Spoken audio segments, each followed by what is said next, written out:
الله الرحمن الرحيم. الحمد لله الذي أعطانا نعمة الإيمان، والصلاة والسلام على سيدنا محمد سيد الإنس والجان وعلى آله وأصحابه الرضوان إلى دار القيام. أما بعد، أولا أشهد أن لا إله إلا الله وأشهد أن محمد رسول الله الذي هو رحمة للعالمين، الذي هو خاتم النبيين، الذي هو سيد الأنبياء والمرسلين. رضينا بالله تعالى ربا وبالإسلام دينا وبمحمد صلى الله عليه وسلم نبيا ورسولا. أشهد أن لا إله إلا الله وأشهد أن محمد رسول الله. على هذه الشهادة نحيا وعليها نموت إن شاء الله. اللہ کے فضل اور احسان سے، اللہ کے کرم اور مہربانی سے اللہ نے ہم کو ایمان کی دولت، ایمان کی نعمت عطا فرمائی. یقیناً اس ایمان کی دولت اور نعمت پانے میں ہماری اپنی کوئی محنت نہیں ہے، اس وجہ سے کہ اللہ نے ایمان والے گھر میں ہم کو جنم دیا. اس کا نتیجہ یہ ہوا کہ ہم کو ایمان کی دولت اور نعمت اپنے گھر کے اندر بغیر کسی قربانی کے،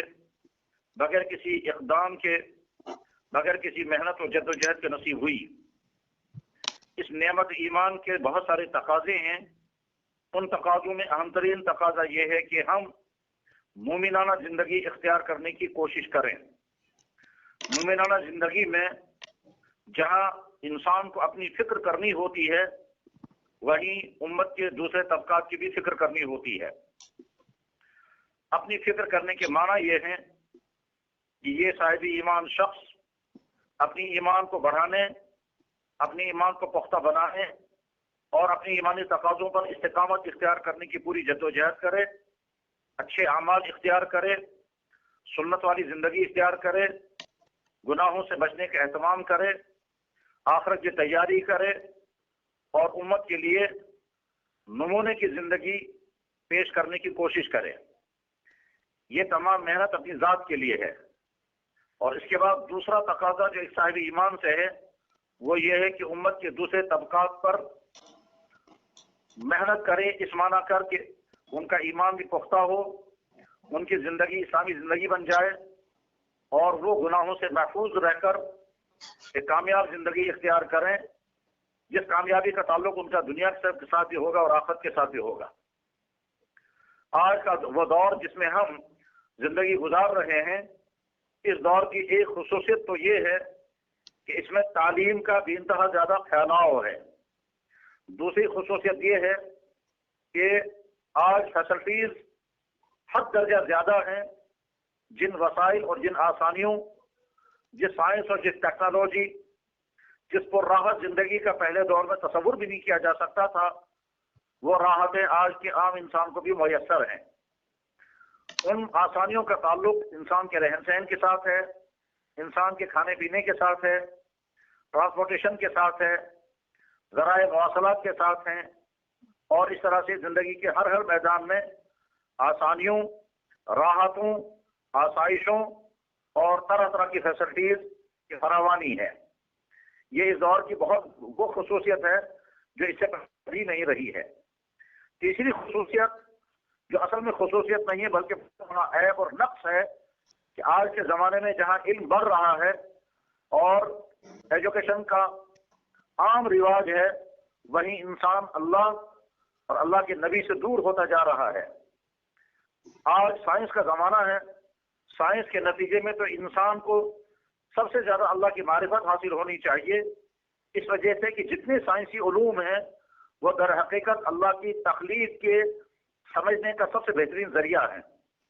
سائنس کا علم چاہے وہ میڈیکل سائنس ہو، خاص طور پر بھی میڈیکل سائنس میں انیٹمی اور فزیالوجی، اور اسی طرح سے چاہے وہ باٹنی ہو، چاہے وہ زولوجی ہو، چاہے وہ اسٹرونومی ہو، چاہے وہ دوسرا کوئی سا بھی سائنسی علم ہو، یہ تمام سائنسی علوم اللہ کی قدرتوں کی بہترین تشریح کرنے والے علوم ہیں. جس سائنس کو بھی انسان پڑھتا ہے، اگر اللہ کی قدرت اور اللہ کی